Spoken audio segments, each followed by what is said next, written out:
We all look for signs. And we all want to believe that the bad things happen for a reason. Can I have a pint, please? And that at some point, all of our suffering will pay off. The truth of the matter is, there is no big picture. There is no pattern, no fate, no such thing as meaning. Just fortunate and unfortunate people. You are a nerd. Well, the end of tonight, right, we need to find meaning in our sad, desperate little lives. Speak for yourself. I really thought he was the one.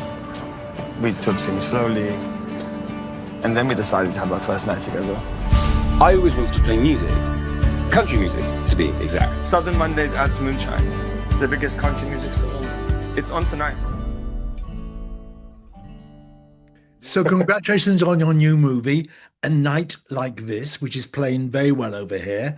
Please, can you tell us briefly, in your own words, what it's all about without giving it all away?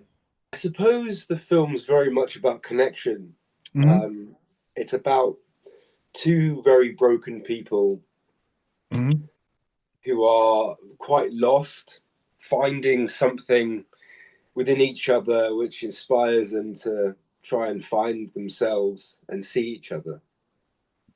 What was it like filming every night on the streets of London?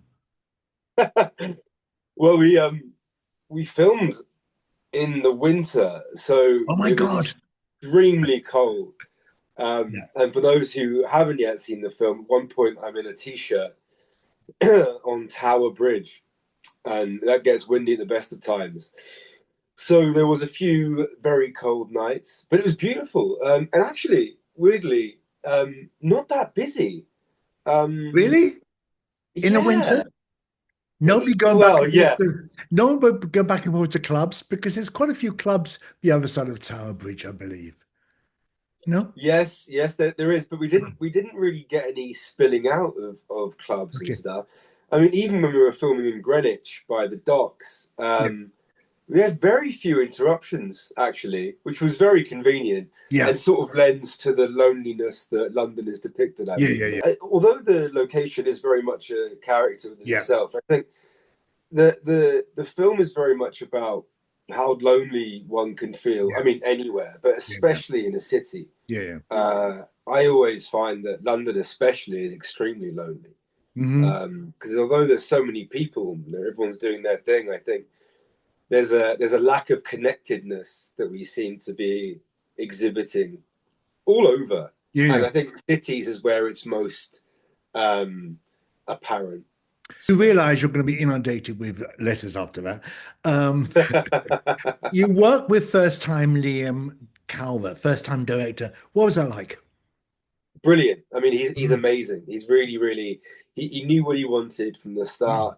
And myself, Jack Anderson, and Diego, who's the writer and producer, we all sat down together and talked at length beforehand about what we were trying to convey, who the characters were. And I really am thankful to Liam and Diego for giving us that time to like really work out and dissect the nuance between the two characters. So yeah, it was a really wonderful experience, and we're all very firm friends as well, which always makes it a lot easier. So yeah, it was really wonderful. But you're starting this tradition of working with first-time actors, because your very brilliant film, In From the Side, was Matt Carter's debut as well. Was it as fun to make as it looked? In From the Side? Yeah. It was actually. I mean, In From the Side, you know, in so many ways, we didn't know what we had on our hands. There's a mega hit here. Yeah, well, I'm glad. I'm really glad. And yeah, the response has been incredible. And I think even Matt will say that he didn't expect, you know, it to go where it has gone. And so filming it was very much like this, banding it all together. Okay, guys, we're going to make this small film. Go jump in the mud, go do this, go do that.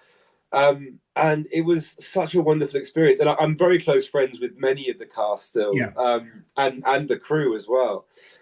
It was a real family affair, actually, that film. It was beautiful. Alex, I was going to ask you, but it seems stupid now. Do you play rugby? You look like you do now I see you here. You play Well, I rugby? appreciate that. Well, I did play for many years You did. until I was about 18. And then I realized when everyone caught up with me in size, because I was a bit bigger than everyone Mm. else, when they all caught up in size, I realized that actually technically I wasn't very good. And then I started breaking loads of bones. So Oh, I it's stupid. stopped pretty quickly after, yeah, 18, I think I would have stopped playing. But I do miss it. A lot of Yeah. my friends have played I'm tag. curious to know if you and Matt started a whole new trend of gay men playing rugby after that film. Well, I really hope so, you know. I Yeah, really hope so. I think like sport can be very exclusionary yeah. to a lot of queer people growing up, you know, and I think hopefully that's really changed now. Mhm. Not necessarily because of the film, but I think the idea of taking part in sports, especially something that like rugby, which seems Mhm. extremely aggressive and Yeah. you know, it put it in quotes, masculine, and not feeling like you can be a part of it. But there's so many clubs that are around to do that. Mhm. And it's a real beautiful movement that's happening now Good. with inclusive clubs for straight people and queer and everyone banding together, Yeah, which I think we need more of actually in definitely. sport and everything else. But apart from playing rugby, you had a very busy year. You've just done a play in the West End, directed by Billy Porter. Now, do we Yeah, love it? Was a big success. How was working with Billy? Because he can be quite weird. I mean, he was wonderful, Good. honestly. Like he is. I mean, with Billy, what you see is what you get entirely. He Yeah. is exactly who he is through and through. You know, he's political. He's Mm. funny. He's joyful. He's angry. He's rageful. And the play was very much about activism, Yeah. especially well in America. It's set in America, in the States, and he was so personal with it the Good. whole time, and it was really wonderful because I mean, you know, having not been from the States, nor a black man, I think I was there. You're It not? felt like I know, it felt like, or it could have been. Don't take apart the conversation. You're here to listen Yeah. and just listen, and that be it. But it really wasn't that experience from the off. It was discussions at length as to trying to get into what it is Yeah. and what it's about, and all of this political rage that Billy has really shone through. And because you made it so personal, it really just it made the whole thing so much more personal to Yeah. us as well. It was really a beautiful experience. I'm surprised with the success you enjoyed with that. It didn't get extended or have another run somewhere. Was there, is there a plan to do that? At the moment, I don't know. At the moment, I don't know. There was a lot of talk, and I think a lot of it was down to Billy's schedule. He was going straight off to do cabaret Yeah, at yeah. Broadway, so he was off doing that. The production company, I believe, they really want to put Mhm. it on. Yeah, So I think there's a world in which it does, good. but at this point, I don't know. Maybe this will get you to the States in the end. Um, Maybe. you also starred in The Groomsman, which I haven't seen, but it's Right. but it's getting a lot of press here because it's allegedly got the first gay character in a Hallmark movie. Clearly, I didn't think that through. So sometimes you do need to think about the future. And that's all I have been thinking about. Oh, yeah? And having one with you. Really, Danny? Because I love you. Well, I love you too. Good. Yeah, good.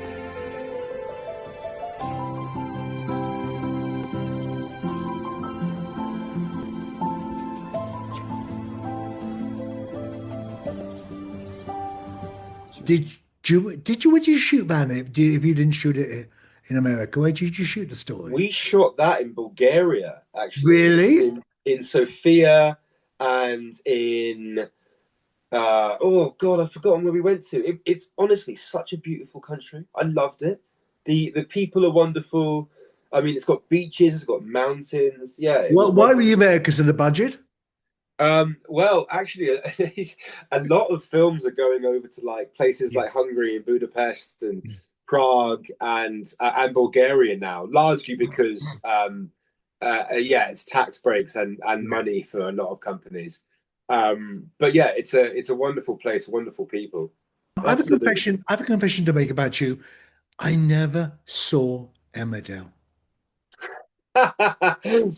That's all right. I'll let you off. Explain to people watching it from around the world what it was. It was one of the most famous soap operas in the UK. 2019 to 2021. Yeah, we shot it up in North England, which is Leeds. Yes.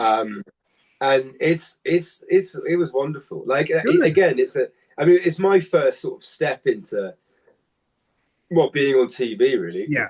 And in that way, it's a massive playground to learn to play and all that kind of stuff. I mean, you're shooting so much. Like I've never had a more intense schedule than I have on a soap. Yeah, it's madness. I mean, sometimes I was shooting like 18, 19 scenes a day, which, to put it in context, like, yeah, I'm shooting something at the moment and we'll get through maybe 3 scenes a day. Yes. You know, that's the sort of norm. Maybe 1, depending on what the scene is. So it was a real trial by fire doing that. But you're pleased. It was a good experience for you, though. Oh, absolutely. I mean, I got my first start there. The people are really wonderful. I don't want to keep bandying around the word family, but it's true. Like it truly is a family thing. I'm going to say, do you watch The White Lotus? Do you know, I haven't actually, which I know is like such a bad, and there's so much that I haven't Don't seen. worry, I forget things. But I was just about to tell you, I had the pleasure of interviewing Murray Bartlett, the star. Ah, yes. He started in Neighbours. No way. Yes. Well, look at that. Yeah. I know. So I had to confess, I've not seen him in that either. But yeah, it's amazing because they are serious backgrounds for you to put a career. Do we know what's next for you? Well, there's a few things actually, but only one that I think I can talk about now, which is we just wrapped on season 2 of Geek Girl, which is a Netflix show that I was in very briefly. You're not the geek girl. I'm unfortunately not the geek girl. As much of a chameleon as I am, yes. It wasn't going to quite work. Yeah. But no, that's a really wonderful show, and that's going to be, I don't know when it's going to be out yet, but presumably sometime next year, early next year. I always tell people that a night like this is still appearing here in the United States in festivals, so go see it, and then go to the video store, how old am I? Look for VOD to see him playing rugby in From the Side. Thank you. I had a mind blank. It was great film. Great to talk to you, and we look forward to seeing what you're next up to soon. Thank you so much. Lovely chatting. Bye. Okay. Bye-bye. Do you want to embrace reality, Oliver?